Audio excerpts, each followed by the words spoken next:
Reforço Betel. A aprendizagem acontece com um olhar de amor. Ebert Importados, a loja mais amada de Camocim, e Dinho Frango oferecem Jornal Mundial. Olá, boa noite. Boa noite. Um acidente inusitado com um ônibus deixa feridos em estado grave na Espanha. Sobe para 824 o número de casos da febre Oropouche, na Bahia. Ilhéus é a cidade com mais diagnósticos. A Prefeitura do Rio de Janeiro derruba mansões de luxo de até 4 milhões de reais na Zona Sul. O motociclista perde o controle da moto após uma colisão e invade um mercado em Porto Velho. No Mato Grosso, funcionários de um lava-jato saem com o carro de uma cliente e batem em um poste. O veículo valia R$80 mil e teve perda total. No Reino Unido, o rei Charles III faz o tradicional discurso para inaugurar um novo mandato dos trabalhistas. No Peru, diversas famílias abandonam suas casas após a água potável ser contaminada com arsênico. E em Paris, os últimos preparativos para a inauguração da Vila Olímpica para os Jogos Olímpicos de Paris 2024. O Jornal Mundial começa agora.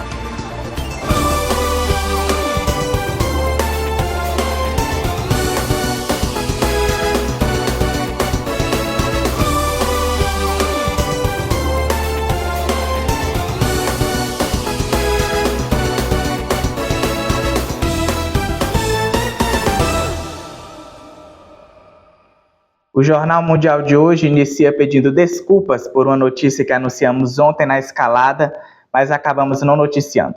É sobre um ônibus que deixou vários feridos nesta terça-feira na Espanha. O coletivo ficou atravessado na vertical na entrada de um túnel na Catalunha. Um acidente impressionante com um ônibus chamou atenção nesta terça-feira na Catalunha. O coletivo, que transportava cerca de 60 funcionários da empresa Inditex, dona da Zara, ficou atravessado na entrada de um túnel. A parte dianteira do ônibus ficou presa na parte de cima da entrada do túnel na estrada C32, bloqueando totalmente o acesso. As autoridades informaram que dezenas de pessoas ficaram feridas, algumas delas em estado crítico. O motorista ficou preso entre as ferragens e precisou ser retirado pelos bombeiros. Um porta-voz informou que os trabalhadores eram transportados de Barcelona para a cidade de Tordera, onde ficam as sedes de outras marcas da companhia número 1 em vendas de moda de baixo custo, como Bershka, Massimo Dutti e Oixo. Um jornal local da Catalunha detalhou que as equipes de emergência trabalham com a hipótese de que um dos pneus do ônibus pode ter furado, fazendo com que o veículo perdesse o controle e se chocasse com a lateral da via perto do túnel, ficando atravessado na estrada. O rei Charles III leu nesta terça-feira o discurso inaugurando o novo mandato.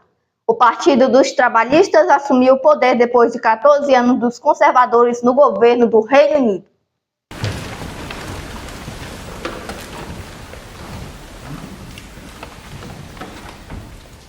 O novo governo britânico manifestou nesta quarta-feira a intenção de redefinir e melhorar as relações com os parceiros europeus no anúncio do programa trabalhista para o mandato, lido no parlamento por Charles III no tradicional discurso do rei. No texto do programa de governo, o novo primeiro-ministro Keir Starmer, de 61 anos, expressou o desejo de alcançar a estabilidade econômica com orçamentos avaliados por um órgão independente e a intenção de combater o crime organizado em termos de imigração irregular. My lords and members of the House of Commons,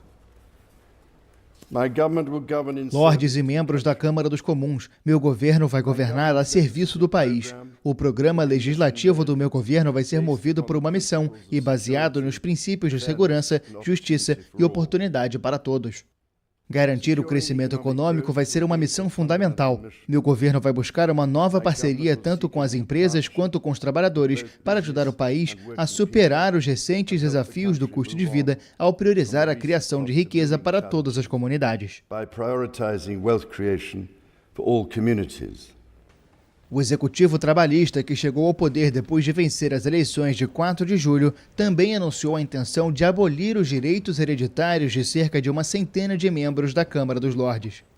Os quase 800 integrantes da Casa não são definidos por eleição, ao contrário dos membros da Câmara dos Comuns. São nomeados pelo rei e têm poder consultivo. O novo governo também se comprometeu em continuar com o apoio à Ucrânia, além de reforçar o compromisso com uma solução de 2 estados entre Israel e Palestina.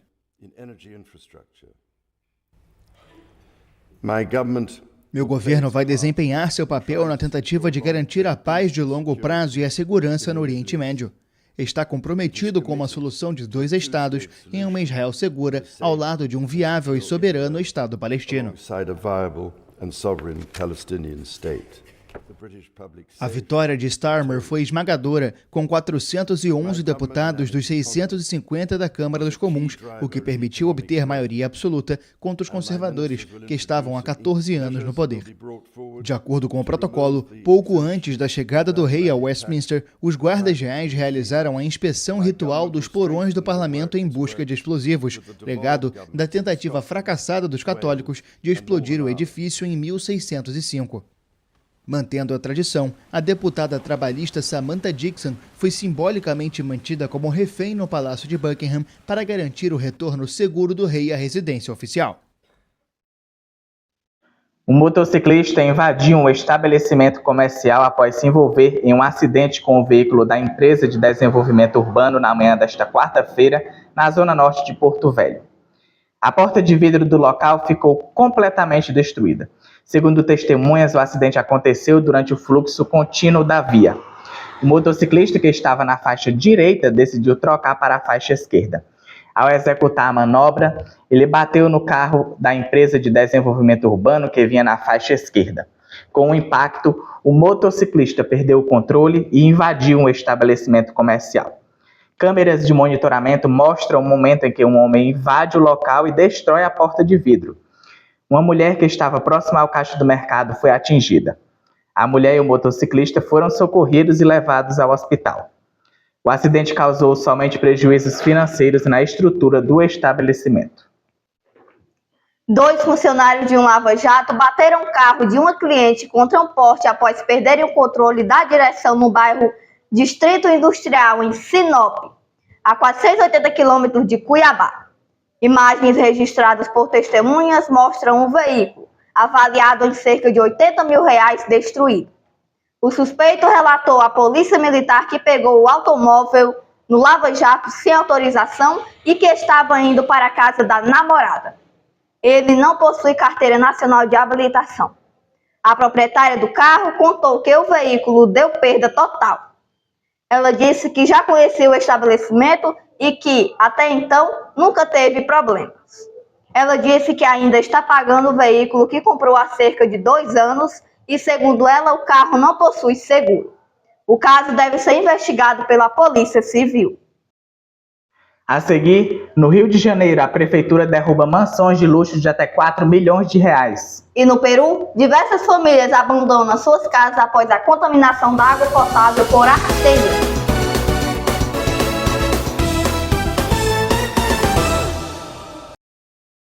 Jornal Mundial é patrocinado por Dinho do Frango, os melhores ovos e frangos da cidade. Reforço Betel, a aprendizagem acontece com um olhar de amor. Ebert Importados, a loja mais amada de Camocim.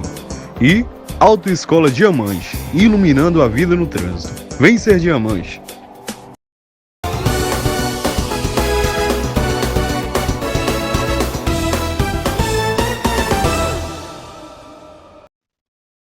No Rio de Janeiro, a prefeitura derrubou mansões de luxo de até R$4 milhões na Zona Sul. Caio Teles traz as informações para a gente de como ocorreu tudo isso. Boa noite, Caio. Oi, Gabriel, isso mesmo, é um novo projeto da Prefeitura do Rio de Janeiro. Boa noite para você, para Maria Alice e para todos. Bom, 4 casas de luxo construídas irregularmente e avaliadas em R$4 milhões começaram a ser demolidas no Juá, na zona sul do Rio, na manhã desta quarta-feira, por agentes da Secretaria de Ordem Pública. Segundo a Prefeitura do Rio de Janeiro, havia autorização para a construção de uma única casa, uma unidade unifamiliar, para o terreno onde os imóveis estavam, mas outras 3 residências estavam sendo construídas. Os responsáveis pelas construções já tinham sido notificados e autuados, mas as obras não foram interrompidas. Num primeiro momento, as demolições haviam sido paralisadas após os proprietários acionarem a justiça. No entanto, na última sexta-feira, a liminar que permite a continuidade das obras foi derrubada. Uma das construções ainda estava no primeiro pavimento, em fase de alvenaria. Outra casa derrubada já estava com o segundo andar pronto, com a aparência de concluída e destinada ao uso residencial. Abre aspas, a gente destaca que antes de começar qualquer obra ou intervenção urbanista, é importante ter a documentação junto à prefeitura, que é uma unidade unifamiliar. Isso significa que apenas uma unidade pode ser construída, fecha aspas, diz o secretário Breno Carramalete, abre aspas. No entanto, o que percebemos foi a construção de outras 6 unidades, formando quase que um condomínio interno. Além de proibido, isso causa impacto na área urbanista da região, ou seja, impacta a coleta do lixo, trânsito e tem todo um impacto negativo, que já havia reclamações dessas construções irregulares. Fecha aspas. O homem se apresentou como dono das casas, mas não quis se pronunciar. É isso que eu tenho para destacar hoje aqui no Jornal Mundial, e são essas informações. Boa noite, Gabriel, volto contigo. Olha, muito obrigado aí, Caio, pelas suas informações. Até amanhã no Bloco de Política. A gente se vê lá. Moradores da região norte do Peru são obrigados a abandonar suas casas por conta da contaminação das famílias com arsênico. A água potável local está infectada. Sayuri Moreno, moradora de Puerto Armen, na região norte do Peru, foi obrigada a abandonar sua casa. O motivo da mudança é a contaminação da água potável com arsênico, elemento que a Organização Mundial da Saúde classifica como cancerígeno e uma das 10 substâncias mais perigosas à saúde pública. Sayuri, que amamenta o seu bebê, mesmo afetada de arsênico, soube que estava contaminada no pré-natal. Eles me chamaram para fazer os exames quando eu estava grávida, e foi assim quando nos chamaram para os resultados depois de 3 meses, e nos disseram que tínhamos arsênico. Valéria, de 11 meses, nasceu saudável, mas seus outros filhos, Kate, de 11 anos, e Iker, de 7, testaram positivos para arsênico acima dos níveis autorizados. Seguindo as recomendações dos médicos, Sayuri e sua família saíram de Puerto Armen para se desintoxicar, mas tiveram que retornar após 3 meses por falta de condições. A maioria dos moradores locais sobrevive da pesca. Com mais de 3.000 pessoas vivendo de frente para o mar, as autoridades sanitárias detectaram 120 casos de moradores com quantidades elevadas de arsênico em seus corpos. O diretor do hospital da cidade, José Saldivar, considera preocupante o número de afetados e o nível da substância em seus organismos. As entidades que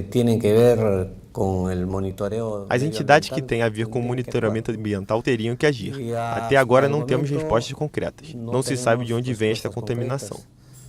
Não se sabe de onde provém esta contaminação.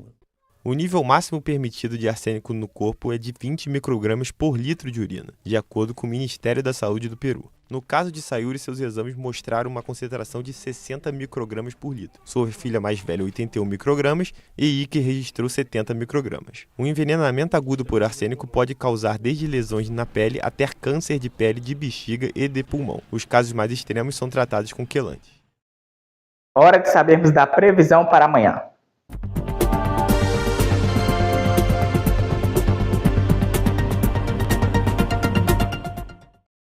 Marcelo Marques está aqui para nos trazer as informações do tempo. Boa noite, Marcelo. O que você traz aí na previsão? Olá, boa noite, Gabriel. Boa noite, Alice. Boa noite para você. Vamos ver como fica o tempo amanhã e nos próximos dias no Brasil? As temperaturas vão subir em pleno inverno. Após o início de inverno mais frio, o Brasil se prepara para enfrentar um novo período de calor intenso devido a uma massa de ar quente. Após 2 ondas de frio consecutivas, uma massa de ar quente começa a se estabelecer na região central do país, trazendo de volta as altas temperaturas. Durante os próximos dias, espera-se que essa massa de ar quente domine amplas áreas do Brasil, repetindo um padrão climático observado em anos anteriores. O resultado será o aumento significativo das temperaturas, trazendo um clima mais seco e abafado para muitas regiões. A presença de massa de ar quente impedirá a formação de chuvas significativas, resultando em dias mais secos e quentes. Este aumento de temperatura não só afeta o clima, mas também pode ter repercussões em diversos setores, como a agricultura e a saúde pública. No sul do Brasil, especialmente no Rio Grande do Sul e em Santa Catarina, há previsões de chuvas isoladas, embora o sol predomine na maior parte do tempo. O estado do Paraná, por outro lado, deve permanecer com céu claro e sem expectativas de precipitação. Há possibilidade de formação de nevoeiros nas primeiras horas do dia.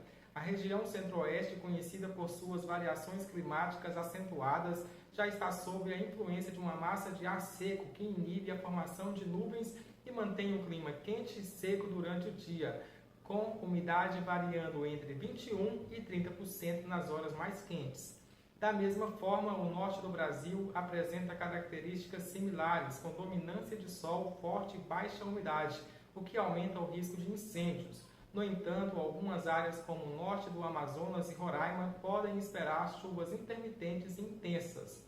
Os ventos que sopram do mar para o continente estão umedecendo o leste do Nordeste, especialmente entre o Rio Grande do Norte e a Bahia, promovendo a formação de muitas nuvens e precipitações moderadas.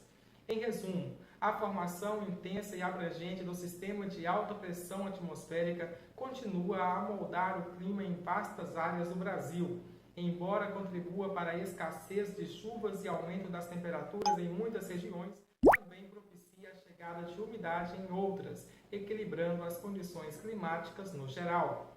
Então, vamos ver agora como ficam as temperaturas mínimas e máximas para amanhã em algumas capitais do país, começando lá no sul, em Curitiba, no Paraná, com mínima de 12 e máxima de 20 graus.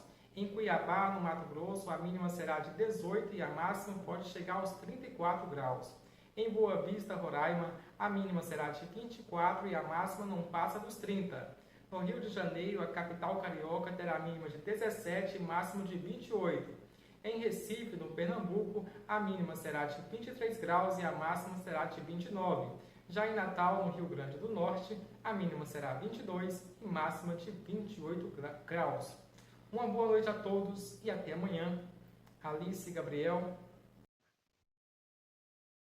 Muito obrigado, Marcelo, pelos seus destaques no tempo. Boa noite para você.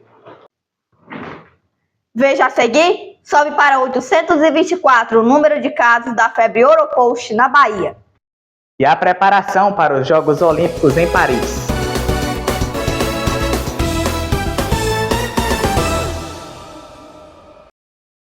Jornal Mundial é patrocinado por Dinho do Frango, os melhores ovos e frangos da cidade. Reforço Betel, a aprendizagem acontece com um olhar de amor. Ebert Importados, a loja mais amada de Camocim. E Autoescola Diamante, iluminando a vida no trânsito. Vem ser Diamante.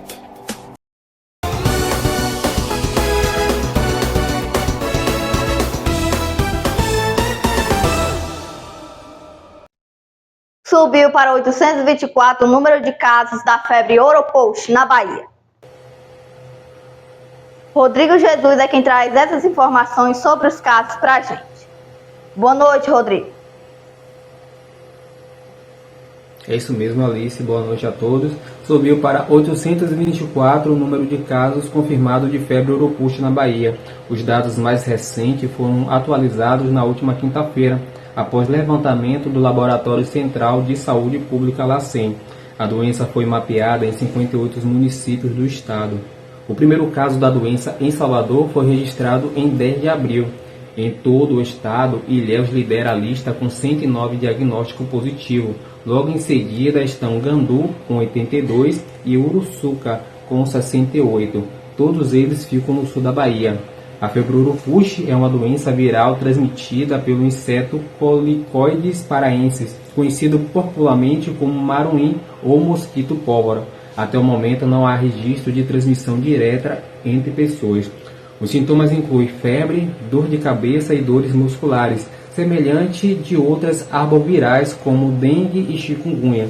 Não existe tratamento específico para a febre Europost, apenas medidas focadas no alívio dos sintomas. Com o aumento no número de casos, a Secretaria de Saúde do Estado intensificou ações de investigação nas regiões em que houve registro. O técnico da Vigilância Epidemiológica faz captura do mosquito transmissores para identificar se estão infectados e compreender melhor o cenário. Por meio de nota, a diretora da Vigilância Epidemiológica do Estado, Márcia São Pedro, disse que o poder público está em alerta desde o primeiro caso confirmado. Ainda de acordo com Márcia São Pedro, é importante que as pessoas usem roupas compridas e façam uso de repelente, ressaltando também que não se deve deixar lixos e folhas acumulados, pois estes são os materiais onde se reproduz o mosquito. Ela destaca ainda que, ao aparecer o sintoma, deve-se buscar uma unidade de saúde. Eu volto com vocês aí do estúdio. Muito obrigada aí, Rodrigo, pelas suas informações. Até amanhã. Em Fortaleza, no bairro Conjunto Esperança, houve um furto de uma moto. A reportagem é de Pedro Gabriel. Por volta de 1h da tarde, quando as câmeras de segurança de uma residência localizada na rua 109, no bairro do Conjunto Esperança, em Fortaleza, flagrou a ação de 2 criminosos. Preste bem atenção como é que foi essa ação. Era por volta de 12h58, quando 2 elementos chegaram ali no cruzamento da rua 109 com a Contorno Norte. O garupeiro, ele desceu e ficou no cruzamento ali, olhando a movimentação da Contorno Norte, enquanto o piloto da moto, ele foi e encostou do lado de uma motocicleta que estava parada debaixo de uma árvore na sombra ali na rua 109. Ele parou e também ficou olhando a movimentação. Passou cerca de 1 minuto, eles olhando a movimentação ali da rua 109, quando o motoqueiro, o piloto da moto, ele chamou o compassa, e o compassa veio correndo com uma chave mestre, forçou a ignição e levou a motocicleta, como vocês acompanharam nessas imagens que foram obtidas com exclusividades por nossa equipe de reportagem. Nossa equipe foi até a rua 109, rua de pouca movimentação. Pessoas não querem falar sobre o caso, não querem falar sobre esses casos, essa onda de assaltos que vem acontecendo naquela região de Fortaleza. A gente apurou que na última semana, arrastões, roubos e furtos foram registrados também naquelas proximidades. Vale ressaltar que a rua 109 fica bem próxima do Batalhão de Polícia Militar responsável pelo Parque Santa Rosa, o Conjunto Esperança, e também pelo 19º Distrito Policial, a delegacia do bairro do Conjunto Esperança, em Fortaleza. Mas mesmo assim, com os policiais próximos do local, os bandidos não se intimidam e continuam realizando ações criminosas por esta região de Fortaleza. E as ruas vão ficando como essa que você acompanha nas imagens. Rua 109, com pouca movimentação e os moradores com medo de ficar na calçada. De Fortaleza, Pedro Gabriel para a TV Lourim Repórter. Os ajustes finais estão sendo feitos para a inauguração da Vila Olímpica amanhã. O comitê organizador dos Jogos Olímpicos de Paris 2024 quer fazer a edição mais sustentável da história. A abertura oficial da Vila Olímpica para os Jogos de Paris 2024 será no dia 18 de julho. A vila foi construída às margens do rio Sena, no subúrbio de Paris, com o objetivo de revitalizar a região. São 82 prédios e 7.200 quartos distribuídos em uma área de 300 mil metros quadrados. Cada prédio foi desenhado por um arquiteto diferente, tendo cada um deles um traço individual. O comitê organizador tem o objetivo de fazer os jogos mais sustentáveis da história. Para isso, painéis solares foram instalados nos topos dos prédios, e a água utilizada será tratada pelo centro da própria vila. Segundo Laurent Michaud, diretor da Vila Olímpica, ainda faltam alguns detalhes para finalizar os diferentes espaços e finalmente fazer a limpeza. Além disso, eles também contam com uma alta carga de funcionários à disposição. We will be 4,000 staff in the village. Teremos 4.000 funcionários na vila, os de Paris 2024, os das empresas com as quais temos contrato, e há muitos deles, é claro, para administrar a vila, principalmente para a limpeza e alimentação. E também temos 1.500 voluntários que trabalharão por aqui, principalmente para acompanhar as delegações diariamente. Ao todo, 14.500 pessoas, entre atletas e outros membros das delegações, vão passar pela Vila Olímpica. E para as lendárias festas após as competições diárias na Vila Olímpica, o governo francês pretende distribuir 200 mil preservativos masculinos e 20 mil femininos, o que dá uma média aproximada de 15 por pessoa. Que impressionantes esses jogos serão, hein? É verdade. Amanhã nós estaremos fazendo a cobertura completa do Festival de Quadrilhas de Camusim aqui da nossa cidade, que acontecerá nos dias 18, 19 e 20 de julho. O Jornal Mundial vai estar lá com toda a sua equipe para trazer as imagens, os momentos e a expectativa das pessoas sobre esse festival. Então amanhã eu estarei diretamente de lá, apresentando o Jornal Nacional e trazendo as informações, entrevistas exclusivas e as imagens também para vocês. Aguardamos cada um de vocês amanhã aqui na edição do Jornal Mundial. E a Alice estará aqui apresentando sozinha no estúdio, enquanto eu estarei lá, né? Mas nós estamos sempre nos comunicando. Então, para você, o Jornal Mundial de hoje termina por aqui. Não esqueça de seguir a nossa página lá no Instagram, TV Mundial Oficial. Se inscrever aqui no canal do YouTube, é claro, para não perder as notificações. E assistir às nossas edições também. Então, para você, o nosso boa noite. Boa noite, até amanhã.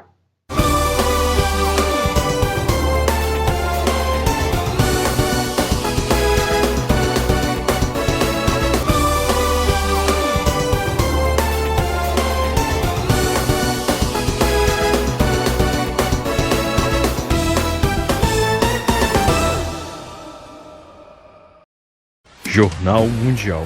Oferecimento Autoescola Diamante, iluminando a vida no trânsito. Vem ser diamante. Reforço Betel, a aprendizagem acontece com o olhar de amor. Dinho do Frango, os melhores frangos e ovos da cidade. E Ebert Importados, a loja mais amada de Camusim.